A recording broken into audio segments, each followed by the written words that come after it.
बाइस फ़ख्र भी है और एक कौमी यकजहती का एक निशान भी है। जब उसको आग लगाई तो किस जहन से आग लगाई? जिन शोहदा के यादगारों को आग लगाई गई, मस्मार किया गया, मुजस्समों को मस्मार किया गया, वो किस सोच के तहत किया गया?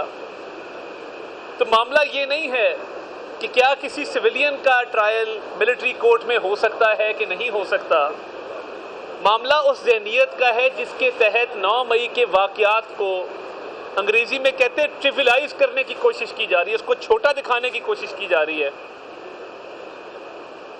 इसी कोर्ट में एक साहब ने 9 मई के वाक़यात की फ़ौरन बाहर ठट्ठा लगाते हुए कहा कि शुक्र है 9 मई हो गया है, हमारे से तवज्जो हट जाएगी। ये अल्फाज थे जो कमरा अदालत में अदा किए गए। आप गैर संजीदगी का आलम देखें कि एक तरफ आपकी दिफाई तनसीबात पर हमले हैं, आपके दिफाई अदारे पर हमले हैं, रेडियो पाकिस्तान पर हमला है, सरकारी अमलाक को नुकसान है, बेशुमार पुलिस वाले ज़ख्मी हुए, DIG ऑपरेशन लाहौर की आंख तकरीबन ज़ाया हुई। तो ये 9 मई एक सोच के तहत ये वाक़यात 9 मई के किए गए थे। अब इन लोगों का जो संगीन जराइम में मुलव्विस थे, अगर मिलिट्री कोर्ट के ज़रिए ट्रायल नहीं किया जाना तो फिर किस कोर्ट के ज़रिए ट्रायल किया जाना है? और क्या कल को खुदा ना खास्ता किसी दुश्मन मुल्क का कोई जासूस आके किसी भी हसास इमारत को या किसी भी दिफाई इदारे की इमारत पर हमला आवर होता है तो क्या उसको भी ये हकूक़ दिए जाएंगे जो ये 9 मई के मुल्ज़िमान को दिए जाने का एक इम्कान है और या तासुर दिया जा रहा है? 9 मई मुल्क की तारीख का एक स्याह तरीन दिन है और इसके लिए हुकूमत ने कोई नई कानून साजी नहीं की। ये समझने वाली बात है कि हुकूमत ने कोई नई कानून साजी नहीं की, कोई नया एक्ट नहीं बनाया गया, कोई नया कानून जो है वो मार्ज़े वजूद में नहीं आया। आपका जो आर्मी एक्ट है 1958 का या ऑफिशियल सीक्रेट एक्ट है, ये 2 कवानीन हैं जिसके तहत ये मिलिट्री कोर्ट्स में ट्रायल हो रहे हैं। और मिलिट्री कोर्ट कोई किसी और मुल्क का मिलिट्री कोर्ट नहीं है। पाकिस्तान में जो मिलिट्री कोर्ट्स हैं उसके अंदर आपको ये हक हासिल है कि आप अपनी मर्ज़ी का वकील करें। आपको ये हक हासिल है कि आप मिलिट्री कोर्ट के फ़ैसले के ख़िलाफ़ 3 जगह अपीलें कर सकते हैं। एक appeal chief of army staff को कर सकते हैं, एक अपील हाई कोर्ट को कर सकते हैं, एक अपील सुप्रीम कोर्ट को कर सकते हैं। तो मिलिट्री कोर्ट के मुकदमात में आपके पास 3 राइट्स ऑफ अपील हैं कि 3 जगह अपीलें जो हैं वो दायर की जा सकती हैं। वकील आप मर्जी का करते हैं। खौफ किस बात का है? मैं इस बात पे मुझे ताज्जुब है कि बशीर असलम या बूटा अपनी दरख्वास्त लेके जब इस इमारत में आते हैं तो कई महीने उनका मुकदमा नहीं सुना जाता, मगर इधर एक मिलिट्री कोर्ट के हवाले से दरख्वास्त दायर होती है, शाम को नंबर लगता है, सुबह समाअत के लिए मुकर्रर हो जाती है। मैं इस कंट्रोवर्सी में नहीं जाना चाहता कि ये किस तरह लगती है, सबको मालूम है किस तरह लगती है। अभी भी उन मुल्ज़िमान को जो 9 मई के वाक़यात में मुलव्विस हैं उनके लिए एक सॉफ्ट कॉर्नर पाया जा रहा है। उनको रिलीफ देने के हवाले से चहमगोइयाँ हो रही हैं, तासुर दिया जा रहा है।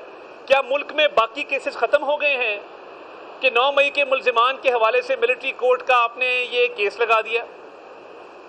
और इसमें इतनी उजलत वाली क्या बात थी कि इसको डे टू डे इसकी समाज चल रही है। ईद की छुट्टियां आगे, मगर तेज़ी इतनी है कि आज जुम्मे वाले दिन भी जबकि सरकारी दफातर बंद हो जाते हैं, बाकी अदालतें बंद हो जाती हैं, अभी भी ये केस चल रहा है जिस तरह कि इसके अलावा और मुल्क में कोई कौमी नौइयत का, कौमी अहमियत का केस ही और कोई नहीं है। तो इसमें क्या उजलत है, क्या जल्दबाजी है, क्या अहमियत है इस केस की? या तो आप पार्लियामान को कह दें कि आर्मी एक्ट 1958 को रिपील कर दे, या तो पार्लियामान को कह दें कि ऑफिशियल सीक्रेट्स एक्ट को रिपील कर दे, या तो पार्लियामान को कह दें कि कलभूषण के हवाले से भी नरमी इख्तियार की जाए, जिस तरह 9 मई के मुल्जिमान को एक तहफ़्फ़ुज़ देने की कोशिश की जा रही है। तो ये 9 मई के मुल्जिमान तो इनके लिए तो कोई माफ़ी नहीं है। जिन पर दहशतगर्दी के मुकदमात बनते हैं वो दहशतगर्दी की अदालतों में चलाए जाएंगे, मगर जिन्होंने हसास इमारतों पर हमले किए हैं, जिन्होंने दिफाई तनसीबात पे हमले किए हैं, उनका मिलिट्री कोर्ट में क्यों ट्रायल ना चलाया जाए? इसकी क्या वजह है? कोई बता सकता है? और सारा सिस्टम मफलूज करके फिर ये अदालत लगाई गई है, इसका क्या मकसद है? क्या ये तासर देने की कोशिश की जा रही है या ये सहूलत देने की कोशिश की जा रही है कि आप दिफाई तनसीबात पे हमले करें, आप मुल्क के वक़ार को मजरू करें, आप हसास इमारतों पर हमले करें, आपको मिलिट्री कोर्ट के तहत ट्राई नहीं किया जाएगा? ये मैसेज होता है लोअर जुडिशरी के लिए। क्या जुर्रत है किसी सेशन जज साहब की या किसी इंसदाद दहशतगर्दी के अदालत के जज साहब की कि सुप्रीम कोर्ट 9 मई के वाक़यात का नोटिस ले, उजलत में उस पिटिशन को समाअत के लिए मुकर्रर करे और एक तासर दे कि ये ट्रायल्स नहीं चलने चाहिए? तो क्या जुर्रत है किसी लोअर जुडिशरी के जज की कि वो सुप्रीम कोर्ट के सामने खड़ा हो जाए? अब क्योंकि रिटायरमेंट करीब है, नया नोटिफिकेशन भी हो चुका, अब जाते जाते लाडले को किसी ना किस्म का रिलीफ देना मकसूद है। 9 मई को छोटा करके दिखाना, उसकी अहमियत में कमी लाना और उसको मामूल का वाक़या बताना, ये मकसूद है। इसके अलावा और कोई मंतक नहीं है और इस उजरत की भी कोई मंतक नहीं है। जो मुल्जिमान हैं ज़ेरे हिरासत हैं, जो मुकदमात हैं वो चल रहे हैं, इतनी तेज़ी किस बात की है, इतनी उजलत किस बात की है? क्या ये समाअत दोबारा होनी चाहिए थी जुम्मे के बाद? क्या ये रोज़ाना की बुनियादों पे होनी चाहिए थी? और बड़े मसाइल हैं, उठा के देखें, हज़ारों केसेस इल्तवा का शिकार हैं, मगर क्योंकि वो आम शहरियों के केसेस हैं और उनमें इमरान नियाज़ी पिटिशनर नहीं है या इमरान नियाज़ी का उन वाक़यात से ताल्लुक़ नहीं है, इसलिए वो इधर अंदर अलमारियों की खाक छान रहे हैं। वो फाइलें गर्द आलूद पड़ी हैं, उसको हाथ लगाने को कोई तैयार नहीं है। मेरा तो दिल करता है इन फाइलों पे इमरान नियाज़ी लिख दूँ ताकि किसी आम शहरी की भी यहाँ पे समाअत हो जाए। ये समझ से बाहर है।